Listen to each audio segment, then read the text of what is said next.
Formula race తో సంబంధం ఉన్న వాళ్ళందరికీ నోటీసులు ఇస్తాం. మాజీ మంత్రి ఉంటే ఆయనకు పంపుతాం బట్టి. రూల్స్ కు విరుద్ధంగా ఈవెంట్ పేమెంట్ దీనిపై విచారణ జరిపిస్తాం. టికెట్లు అమ్ముకొని అగ్రిమెంట్ నుంచి వైదొలిగిన నెక్స్ట్ జన్ సంస్థ ఎవరిదో తెలుస్తాం. ఈ రేస్ తో రాష్ట్రానికి నష్టమే తప్ప లాభం లేదు. సొంత కష్ట వాళ్ళని పంపించు బయటకెళ్ళి గట్టిగా. ఈ రేస్ తో రాష్ట్రానికి నష్టమే తప్ప లాభం లేదు. సొంత ఇష్టాల కోసం రాష్ట్రాన్ని తాకట్టు పెట్టారని ఫైర్.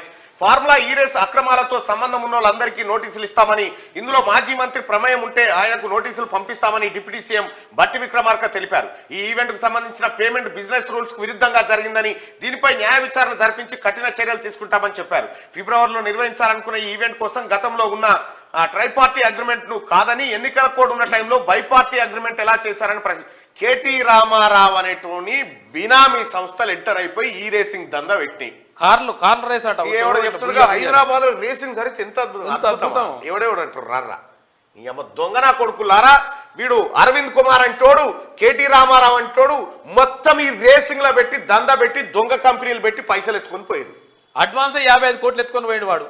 ఇప్పుడు తెలిసిందిగా లెక్క బయటకు వస్తుంది కదా. ఇప్పుడైతే ఎవరి ఆనందం కోసం చూస్తూ అర్థం చేసుకోరి. అంతర్జాతీయ స్థాయికి నగరం ఎగురుడుగా మీదికి ఎదిగింది కాదరా నాయన. ఈ కొడుకులు కోట్లు కొట్టేయడానికి వేసిన ప్లాన్ ఇది. మంచి పని చేస్తున్నారు బట్టి విక్రమార్క గారు. బయటికి వస్తుంది. ఇగో ఫార్ములా రేస్ తో సంబంధం ఉన్న వాళ్ళందరికీ మాజీ మంత్రి ఉంటే ఏ మాజీ మంత్రి ఉంటాడు? ఒకటి గాయని రావడే సలీం పేకు